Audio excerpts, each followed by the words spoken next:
My name is Leroy Legrand. My address is 2625 West Brazil Boulevard. I've lived there for 4 years since moving from 2516 West Brazil.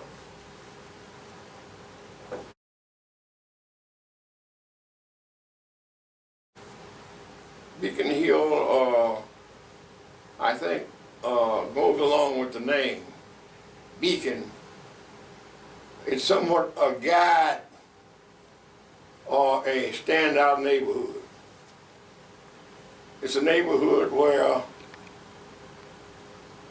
you can live a comfortable life, and one thing about it that there's certain standards that you have to abide by in that neighborhood. One thing, in light of it all, is you must keep your property up. You must be a good neighbor, a good citizen, and then we can't have radicalism in that neighborhood, because there were doctors, lawyers, teachers, and people of class. They were all black.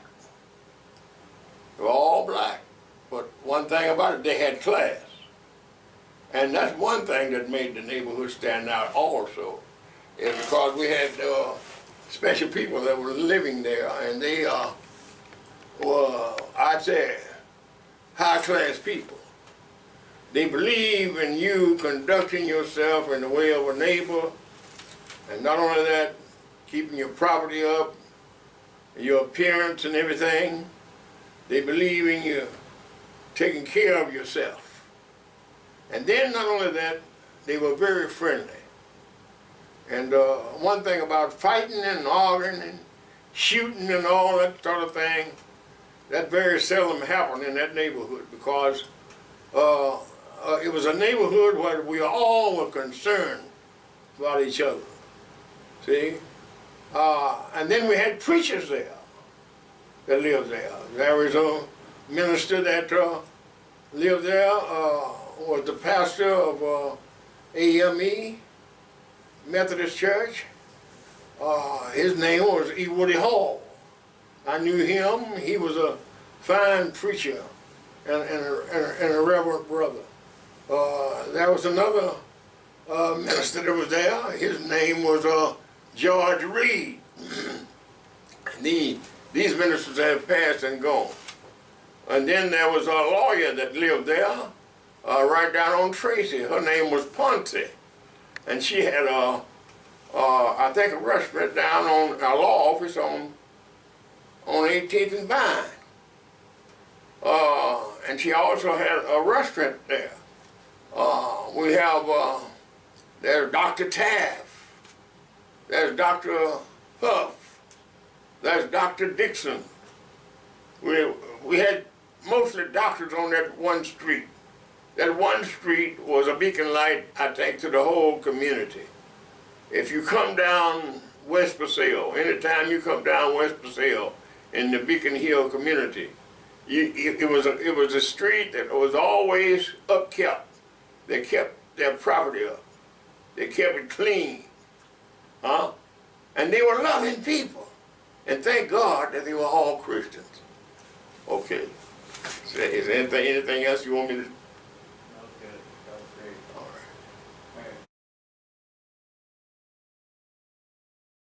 right. Well, we lived, I moved there in 1966. And my address at that time was 2625 West Brazil. No, it was 2526 West Brazil. And I had to move in that little house there, me and my wife. We were married, I think, about 6 months before we moved in there. And this house was the only one that was vacant at that time, and it was a doctor. No, it was a real estate broker that was named Dixon. Somewhat had the same name the doctor we had across the street. the doctor across the street was V.L. Dixon. This man, I don't know what his last name was, but it's Dixon. So he helped me get that house. And he was telling me, he says, if you move into this neighborhood, if I get you this house in this neighborhood, he said, listen, there's one thing for sure. So you must keep it up. If you don't keep it up, these people will make you move. So what? I said, a black neighborhood that's like that? He said, yes. Said all of these are doctors, lawyers, and teachers. They will not put up with you going down, living here and having an eyesore on your property. I said, oh, well, I rolled my sleeves up from then on, because I already was a worker. See, so I did my best until I moved away from there in 2016. I lived there ever since 1966 to 2016. That's ought to be 50 years.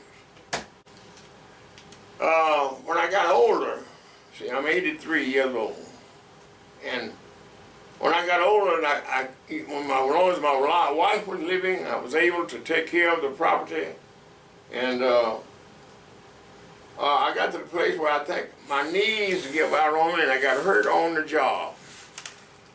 And I got to the place where I couldn't keep up the property. When I knew anything, the city inspectors was out there and were telling me, said, Mr. Legrand, because I hadn't had the house scraped and everything on the outside, and I hadn't painted it, see. And when I got ill, I think I let it go for about a couple of weeks. When I knew anything, the inspectors from the city and all that was out there saying, you got to do something about your house, see. And so I said, all right. So I went on and hired a man to go in and paint it. So he got it painted and everything. And from then on, I didn't have no trouble because I figured like this, when I got to the place where I couldn't keep it up, then I was going to have to get another residence. But I still, after I decided to move and sell the house, I still wanted to live on West Purcell and Beacon Hill. I didn't want to move from Beacon Hill. So when I did sell the house, I moved down the street because they had told me that this building was vacant on 2526 West Purcell address. So I moved into that building, and I've been living there ever since. That's one of the things that I love about Beacon Hill. I've always had peace and quiet there. I've never had no one you had to worry about robbing and thieving and breaking in and all that sort of thing. And then, of course, there was the dope that came along. There were people that were coming up the hill on about 26 in Paseo, somewhere in that area. They were coming from down there on Vine. When that dope started coming in, then they started somewhat trying to migrate and get up into West Paseo. Well, they come so far on West Paseo, when they look up and look down the streets, they turn around and go back down on Vine, because they know we wasn't tolerating it. That's one of the reasons why I love Beacon Hill. It's a profitable place to live. It's a place where that you can really live a good life. And if you want to be somebody, they demand that you be somebody. That's good. I think it's one of the best things I can say about Beacon Hill. Beacon Hill is a good place to live. Instead of Beacon Hill, in other words, it has its guiding light. Its guiding light would be keep up your property. Love your neighbor as you love yourself. See? Be good and be kind to others. See? As you would have them do to you. That's Beacon Hill. That's the way Beacon Hill shines. And that, especially on the West Paseo. All right. Walt Disney started his business in the Beacon Hill district. I think, let me see, it's 31st and Forest. If you notice, there's a building right there on the corner. That's where he first started his business. It turned out to be, it's a boomerang. It turned out to be a boomerang in business, really, because Walt Disney is still going on. His business is still going on, still growing. There was a whole lot of other businesses there was there. There were the Dixons. He had what you call wings and things down on 18th Street, right behind what you call Bryant's Barbecue. He had a business going on right there behind Bryant's Barbecue. And in fact, they own lots of that property across the street, where they have the water department and all those, and the water and gas, I think. The department is right there on 18th and Prospect. In fact, I think the Dixons own some of that property. But anyway, things in Beacon Hill has been a blessing to me, the way I live there, and the way that they created an environment of safety around that neighborhood. And then there's other places that called Jack's Supermarket. He was located right there at 27th and Truth. I think it was on the south west corner. Then there was the Byron Hotel. There was on the northwest corner. That was a place that somewhat a little radical, but it was on the other side of the street. It wasn't considered as being in Beacon Hill. Well, what made it radical is there was gambling, and sometimes I think there was fighting there, and there was trouble going on there. See, but I think what they did eventually, they tore the hotel down, got rid of it, and of course, you know, there's a man named Mac Feeders. He lived right down the street from me. He was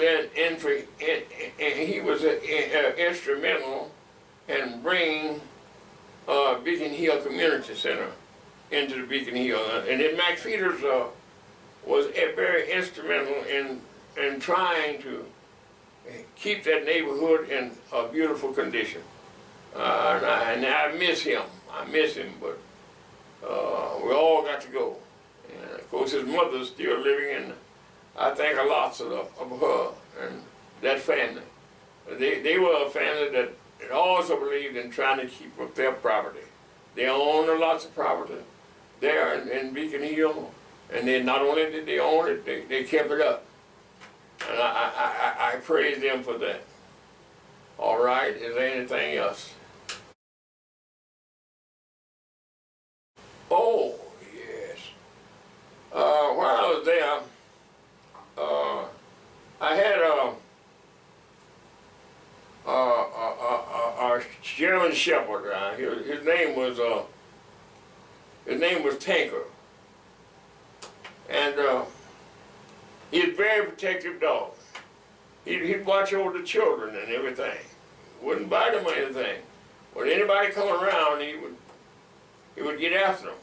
So I had to keep him mostly in the basement. And when I did, I had to take him out and walk him and go on. But one time, I think what happened was we got onto a whole bunch of peaches, you know. And I had an inkling of making peach brandy.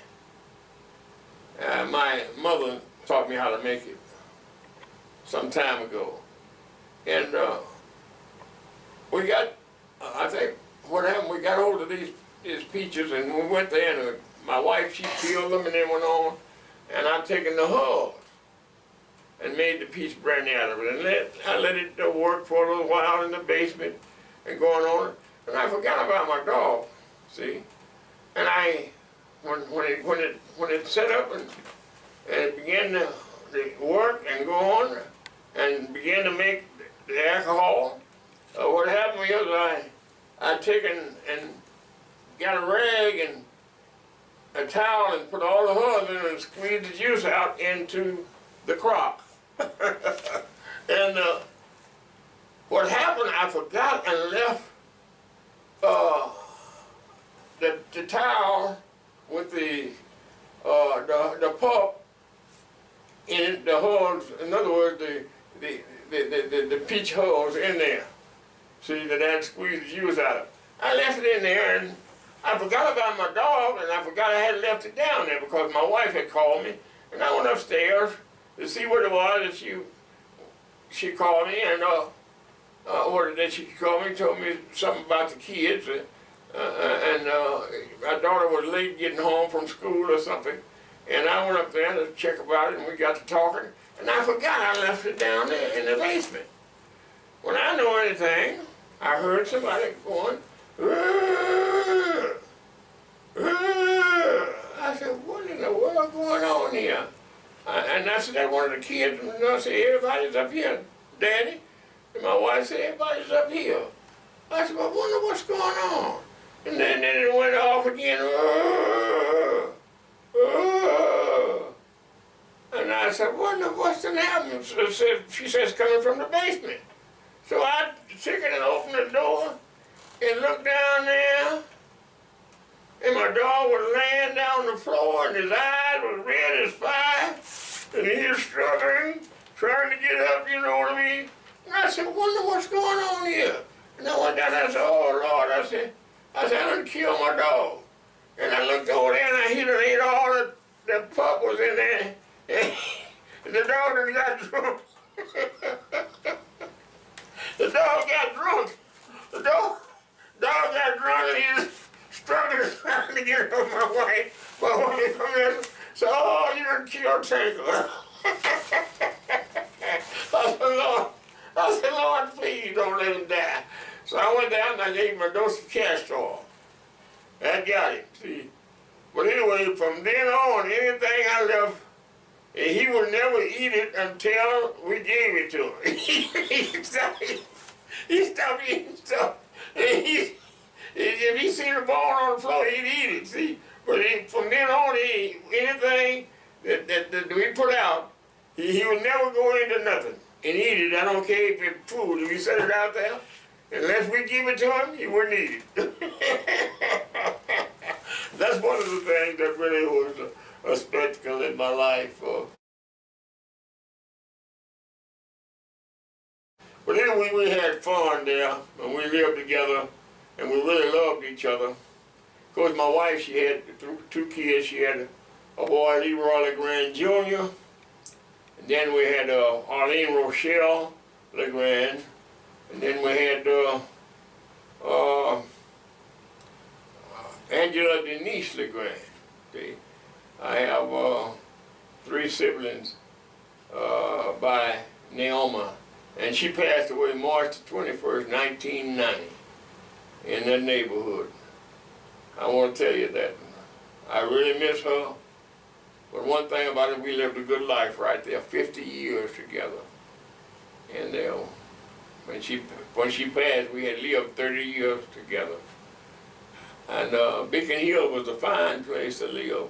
In other words, just like they said, that we were concerned about one another. That we were concerned, and whatever you had, you would share it with your neighbors. I remember one time that Dr. Taft, his wife, she owned some property that was over on 24th and Bell, and I think she had cancer real bad, but she called me over and told me, said, listen, Reverend, said, you come over here. I went over to her house, and she said, well, says, I know I'm getting ready to go, so the doctor said I had cancer. And I said, oh, you don't say. And I immediately started praying for him. And she said, listen, says, before I go, say, I got something for you. And I said, what is that, Miss Tad? She said, I have a piece of property over on 24th and Bell. Says, and here is the title and everything for it. I said, what you going? She said, yes, I'm going to give it to you. Well, I had that piece of property for, I think about 6, 7 years. I sold it. But anyway, they were just like that. If they had something and they figured that you needed it, they would give it to you. That's right. They would give, and your children, your children went around the doctors or anything like that. They always give them candy and stuff like that. Hey, come on over. See, and if some of them had pool halls or whatever it was, pool tables, they let them play and all that stuff. Woody Hall, he's a minister, I ain't gonna tell on him, but that guy, he was something else. That Woody Hall, he was something. I go over to the partners and go down there, that cat be down there, he had a great big bar, all kind of whiskey. But I didn't drink that much then, but I did drink a little bit. And he come on and have a shot with preacher. Well, I had a shot every now and then. But anyway, all those people, I love them. In fact, I think about them and think about the heritage that they've left there in that neighborhood. And how that they left that heritage there for us, for those of us young people that's following. Learn how to take care of your things, take care of your property, take care of yourself. See, when they look at you, they look you up and down. If you wasn't clean and nothing like that, they'd somewhat tell you, say, hey, you go and change clothes, take you a good bath, boy. You know, yeah, because that's what those doctors would do. You know, all the time they believe in cleansing it. See, and then of course, a minister of the gospel, I had to say, cleanliness is godliness.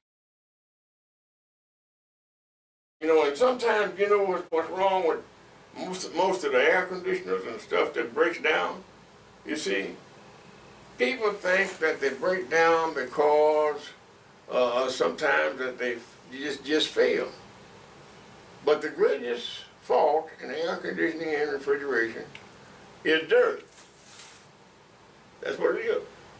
If you don't keep it clean, you burn it out. It gets clogged all up with dirt. So is it just as simple as replacing the filter? Replacing the filter, but you also got to go out and you got to clean the condenser. You got to clean that condenser. All that lint will build up on the condenser. What that will do, that will block what you call Latin heat diffusion. Latin heat diffusion comes out of the condenser. What actually happens in an air conditioner is that you move the heat from one place to the other. That's actually what you're doing. See, when you talk about air conditioning, you're removing the heat from one place to the other. Now, if the cause in the evaporator is clogged all up, you see, with ice, you see, you ain't gonna get nothing because here's what? The fan cannot blow through the solid ice. See, and it has to be down a certain temperature where the ice will be there and the fan can blow through the ice, then that cools everything down and picks up all the heat in that refrigerator and carry it right on out to the condenser that's on the back of the refrigerator. And when that thing gets real hot back there, it's doing its work. See? It's doing its work. But when you feel back there, it's just barely warm, it's not working on the inside.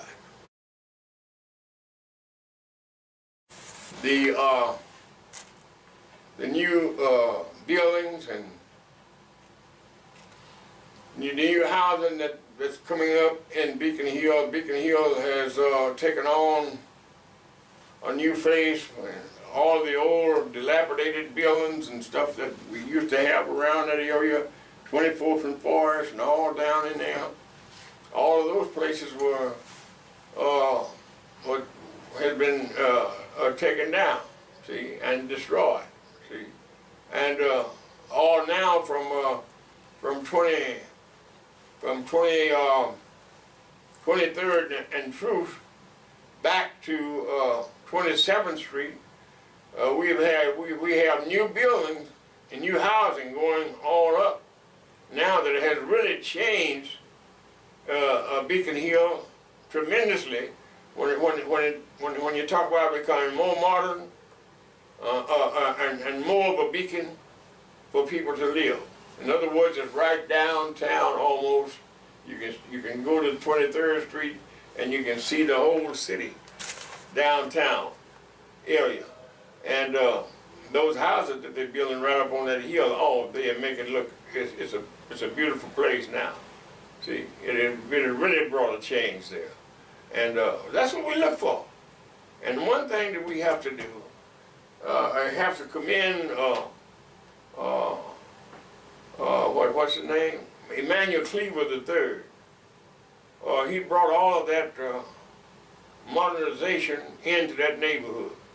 And I have to commend him because he is a fine congressman. If there ever was one, I tell you, that's a fine brother minister.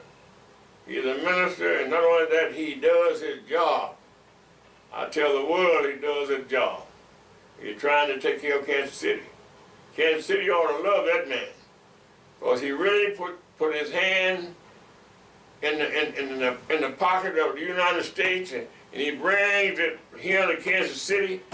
And not only that, anywhere else that he can help, he help them. But Kansas City is his home. I think about the Chiefs. Yeah, I say I wore away my red shirt because I think about Mahomes and how they have really turned Kansas City around. That's a new thing, really. That has turned Kansas City around. I mean, that we hadn't had what? A Super Bowl, went to the Super Bowl in what, 50 years. And I'm thankful for that. You know, I love him, and I love the whole team because they did a good job. They really performed. And they can do it again. See, they can do it again. That's one thing about it, they can do it again. They can keep doing it. See? Because let me tell you, if God be for you, who can be against you? Yeah. Oh, I tell you, all right. You want to tell you something about Christianity, my life? Well, I've been a minister for 44 years. I was one of the associate ministers of Macedonia Baptist Church.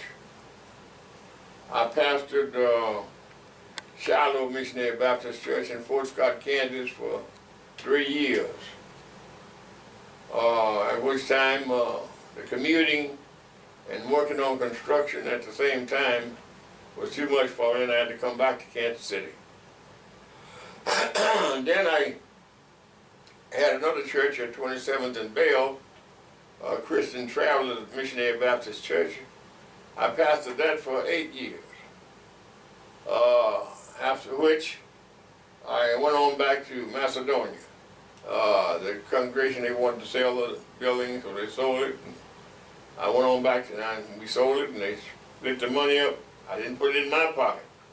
They all split it up and went on to various churches, but I went back to my church. Now I'm at home. I retired some 6, 7 years ago. But anyway, I'm still a minister. I found out really you can't hardly retire as being a pastor, you know. So another thing I would like to leave with you. I'd like to leave with the young people, you know. It's one thing, it's one scripture that if you pay attention to it and if you read it, it will teach you how to get through life and live a godly life. And that scripture is the first number of the Psalms. And it goes like this. Blessed is the man that walketh not in the counsel of the ungodly, nor stand in the way of sinners, nor sit in the seat of the scornful. But his delight is in the law of the Lord, and in his law doth he meditate day and night. He shall be like a tree planted by the rivers of water, that bringeth forth his fruit in its season. His leaf shall not wither, and whatsoever he doeth shall prosper. Therefore the ungodly are not so, but are like the shaft which the wind driveth away. Therefore the ungodly shall not stand in the congregation of the righteous. For the Lord knoweth the way of the righteous, but the way of the ungodly shall perish. That's the entire number of the psalm. Now if you read that and listen at it, what it tells you don't be guided by sinful people. And then don't sit in the seat of the scornful. What does scornful do? The scornful is people that talk about you, low rate you. You know what I mean? Bring you down some way with their mouth. The scornful people, you know, walk not in the counsel of the ungodly. When you walk in the counsel of the ungodly, you bring down death, suffering, and many other things. And when you know, because the ungodly people don't know the Lord. They don't know Him, and they're not concerned about it. See, and one scripture says they stay up late at night to shed innocent blood. What do I mean by that? What do they mean by those scriptures mean by that? It means this: shooting and killing one another. It's already there. People are just they doing what the Bible said that they do. They kill one another. If we as a people gonna ever be anything, we got to start to caring about each other. We tell other people, we tell our Caucasian brothers that we wanna live, we wanna be accepted and everything, and then we go out and get a gun and haul off, bang, and shoot each other. What? What kind of love does that show them? What kind of love, what kind of concern for each other do that show them? We got to start with ourselves anytime. Start with ourselves. Our own families. Many times, kids go out and get dead, get killed. The mother don't know where he is. The father don't know where he is. He's laying out there in the pool of blood. And she got shot. Following sinful people. Sinful people is destroying, They're destroying each other. We are destroying each other. See? The dope, the drugs.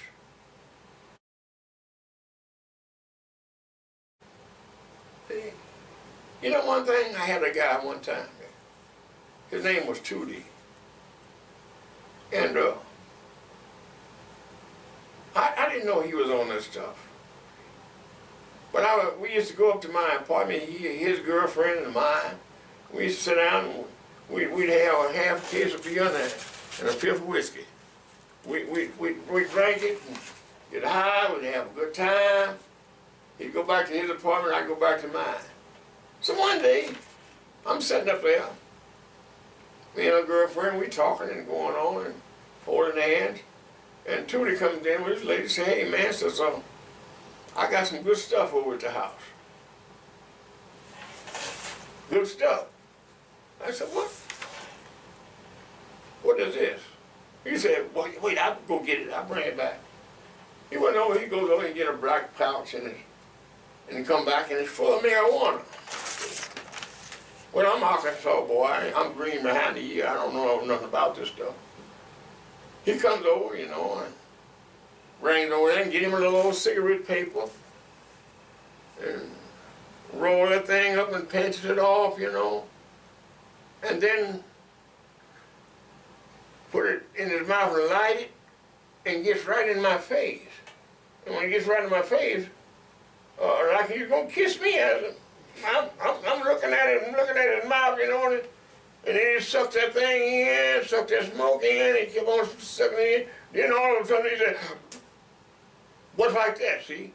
And his lips, his jaws going out and everything, and he blows it in my face. Man, I was overtaken with that. I ran back in my chair. I said, man, if you don't get away from here with that horse shit, you better. He said, what? I said, horse shit. He said, man, this is marijuana. I said, I don't care what kind of one it is. Man, I said, I'm not going to put that in my body. See? He looked at me and said, man, I said, you ain't hip as I thought you. I said, man, I don't want to get hip. You look like that. See? So eventually, to make a long story short, this same man goes out, and I figured from that he was dealing with drugs. He goes out, look, and goes down on 12th and Paseo. And they had a restaurant there, something like a little coffee shop. He goes in there, that was about a month later, and when I know anything on the radio, somebody said, well, so there's a young man named Tootie. He stumbled out on the sidewalk and fell dead. I said, man, no wonder that boy ain't been around. I said, what in the world? And when they found out what happened, somebody gave him an overdose of, what was it? Well, I don't know. Huh? Heroin? Bad deal. You got to admit, heroin. See, me being from Arkansas, I ain't never heard nothing like that. See, I ain't never heard nothing like that. See, and not only that, my mother always told me, said, listen, boy, so don't let nobody put nothing in your mouth that's not eatable or drinkable. And after he blowed that smoke in my face, I said, man, hey, I said, whatever you come up with, you carry it on by yourself. I said, now I'll stick with drinking and every now and then, and let me tell you one thing. That drinking got me whooped one night. I went down to, James Brown was in town. And they went down, man, and I was dancing and going on, having a good time, and I had a half pint, and I drank that, got high, and then, you know, the last thing I remember, James Brown was saying, please don't go. He started, please, please, please, please. Then I walked out of the place. When I got out on the street, I didn't know anything after that. Somebody come up behind me, bust me upside the head, almost broke my ribs, taking my money, kicked me and left me laying out in the street, right off of Man Street. And you know what, one thing? My mother was dead and gone then. But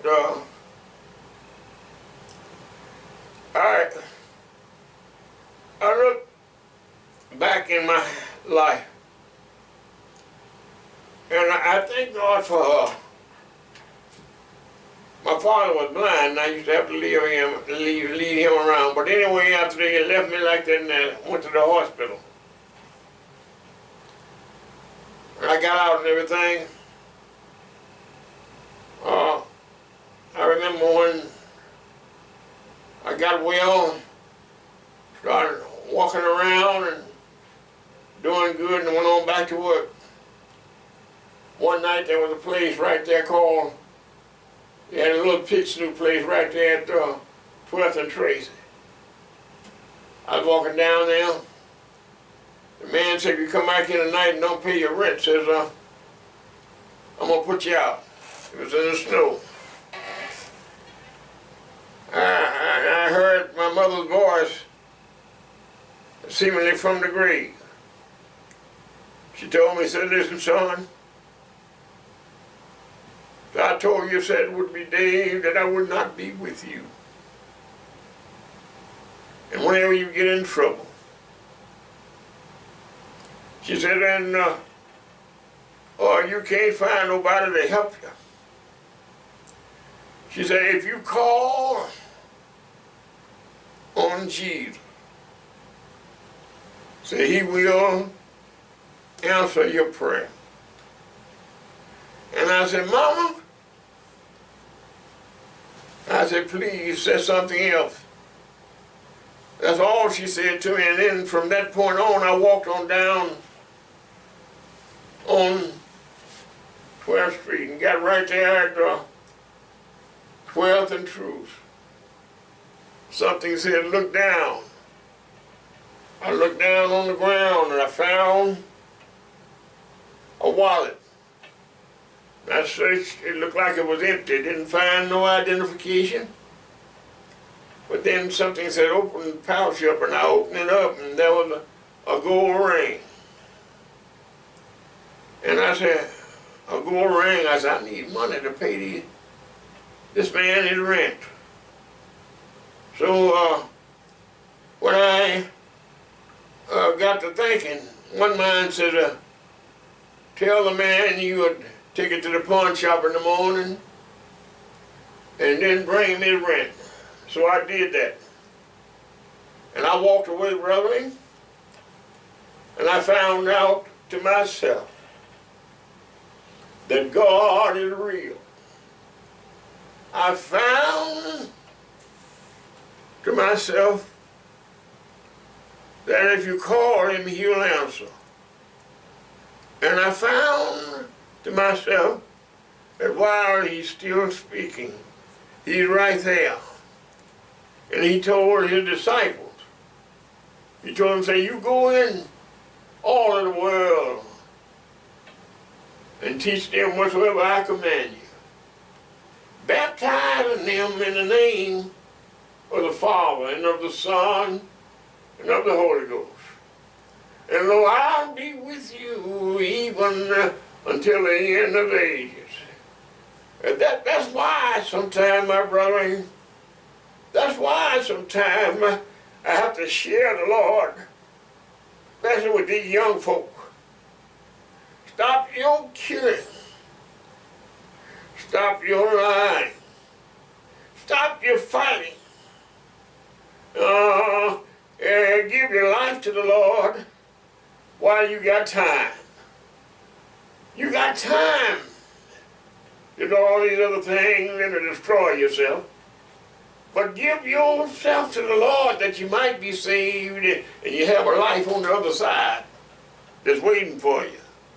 I heard what John say, you believe in God, believe also in me. In my Father's house are many mansions. If it were not so, I would have told you, I go to prepare a place for you. And if I go to prepare a place for you, I'll come again to receive you unto myself. That's what the scripture says. I didn't say that. How long have you been a minister? How long have you been a pastor? 44 years. 44 years? Yeah. Did you have a church in this area? Oh, I had a church at 27th and Bell there one time. And I pastored that church for 8 years, but I pastored Fort Scott Shallow Missionary Baptist Church 3 years, and I had to rebuild that church down there because one of the deacons had set it on fire. Fort Scott, the land of Gordon Parks. Yeah, that's right. Yes. I pastored down there. I thank God for that ministry. So that's a long way from Vivian's down here to Fort Scott. Yeah, that's almost, well, it's 212 miles round trip. See? I had to do that every Sunday. Right. I do that every Sunday. And take my family down there. And finally, trip got to the place where it was so much for me because I was working for J. Dunn Construction Company. They had so much demand, I had to put that pastor down and pastor up here. But thank God he brought me through all of that. And I'm supposed to be retired, see, but preachers never retire. You can't retire. Somebody gonna call you for something.